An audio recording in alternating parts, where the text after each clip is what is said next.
Quote, the biggest financial criminal trial in the history of the Catholic Church, scheduled to restart October 5th in a makeshift courtroom in the Vatican museums, has been carefully positioned at a critical moment for reform-minded Pope Francis. It's a chance for him to signal that no one is above the law. And he has a 2-year investigation, a 487-page indictment, and charges against a once untouchable cardinal to back it up. So far, so good, at least in terms of a branding exercise, as the world's biggest media outlets breathlessly declare it a, quote, landmark fraud and corruption trial and the Vatican's trial of the century, end quote. So what I like about this article already is it sets up both camps. It says there are some people who think that Francis is using this as a rebranding and he's going to really be reform-minded and do the right thing. And then it says there are other media outlets that are saying this is a landmark fraud and corruption trial. Forbes then says, behind the scenes, though, this case, a soap opera in clerical robes, complete with allegations of fraud, scandal, and nepotism, has a real chance to boomerang back on Francis. Forbes has spoken with dozens of Vatican sources over the past few weeks, and what emerges is a striking counter-narrative, a continuation of the self-dealing, favoritism, and lack of due process that leads all the way up to the Vatican's absolute monarch, the Pope himself. Now, I also do my own research, and I also talk to insiders at the Vatican. People do talk to me. My conclusions are exactly the same as what the author in Forbes just stated. That is that this trial reveals the continuation of self-dealing, favoritism, and lack of due process. In other words, I'll just get right to it. It's a sham. Among the new revelations coming out with this trial is, number one, the Pope received a damning briefing about the cardinal now on trial, Cardinal Becciu, years before he was indicted, and yet let him remain in his position. So what this kind of goes back to what Archbishop Vigano says is that Francis knew about the restrictions on Cardinal McCarrick and let Cardinal McCarrick break them anyway. Here, Francis knew what Cardinal Becciu was doing, which was wrong, kept him in his position, and then only later, when the London deal fell apart and it went public and people started talking about it, all of a sudden he's indicted and he's in trouble. Pope Francis approved the raid that suddenly pitted the Vatican's prosecutors against its financial watchdog. Now, this all kinds of starts to spill over into the Cardinal Pell. He was the cardinal from Australia who had serious allegations of child abuse against him. Thank God he was acquitted and he was freed through a trial process in Australia, but he was, in a way, auditing the books.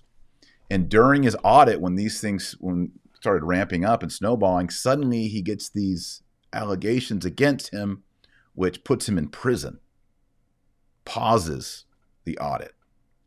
That's sketchy too. An outside director says a meeting with Francis to warn him about the approaching legal catastrophe was blocked by the Pope's personal secretary. The trial narrative starts in a former Harrods showroom in London's affluent Chelsea neighborhood. The church hoped to convert it into a 49 luxury apartment complex. But the murky 350 million euro investment turned into a 100 million euro loss. The chief defendant, the 73-year-old Cardinal Angelo Becciu, had until 2019 been one of the city-state's most powerful clerics. The indictment, says Forbes, places the major responsibility on Becciu for the London fiasco and also accuses him of nepotism by funneling 225,000 euros to his brother's Sardinian charity and 575,000 to a businesswoman who has also been indicted in this trial, and her Slovenia-based company that was hired as a security consultant. In theory, the indictments of a once trusted close ally offer the possibility of historic Vatican accountability. Becciu and the businesswoman adamantly deny all allegations. Okay. Not mentioned in this right here, but I've read in others, as part of the allegation is that Becciu wanted the Slovenia-based company run by the businesswoman to because a security consultant, to create dossiers, negative dossiers against Becciu's clerical enemies in the Vatican. This means that Pope Francis had evidence that Cardinal Becciu was diverting church funds 5 years ago and did not do anything at the time. Quote, His Holiness closed the file. That was the end of it, the ex-official told Forbes. The information, that source says, was never passed to the Vatican's version of a public prosecutor. Francis strongly intervened in the case through the investigation that produced the current indictment. In one instance, he gave an extraordinary carte blanche to the prosecutor, Gian Pier Milano. It allowed Milano, a former ecclesiastical law professor, to unilaterally order any searches and seizures without regard to the rules in force. It also freed the prosecutors from the routine oversight. That left the defense without any recourse for contesting the evidence accumulated during the investigation, a right they would have had in Italy and in most of Europe. So this is interesting because it's Pope Francis allowing for seizure of evidence that I think everyone would agree would be not helpful for Cardinal Becciu.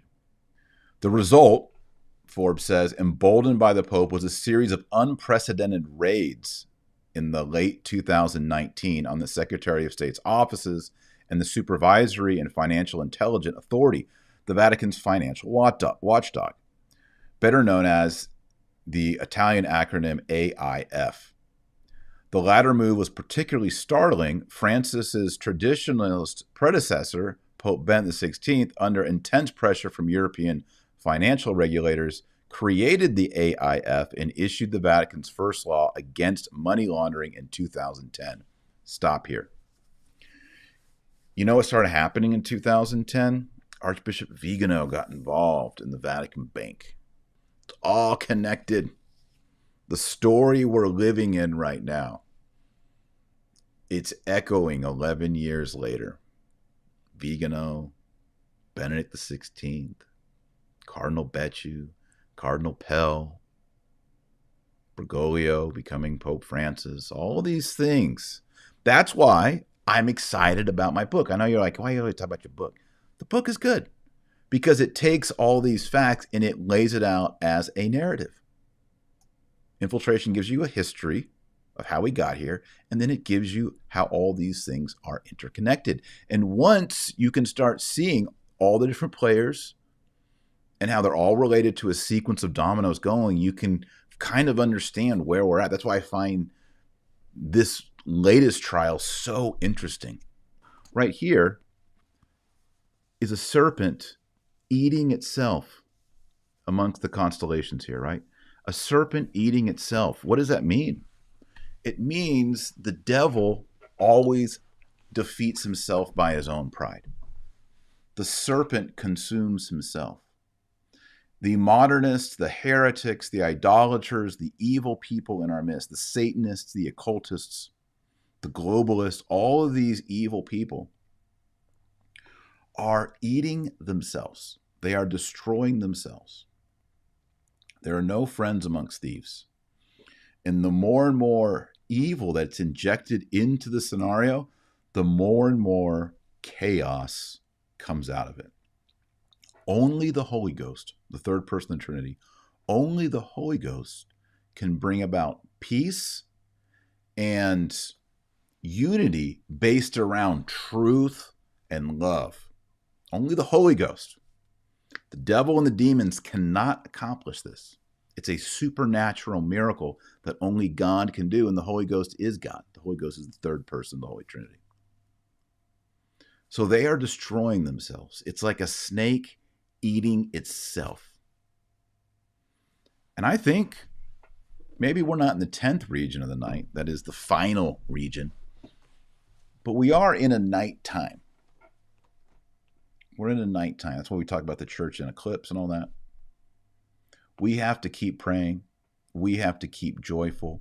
We have to keep hoping that the light is about to spring forth.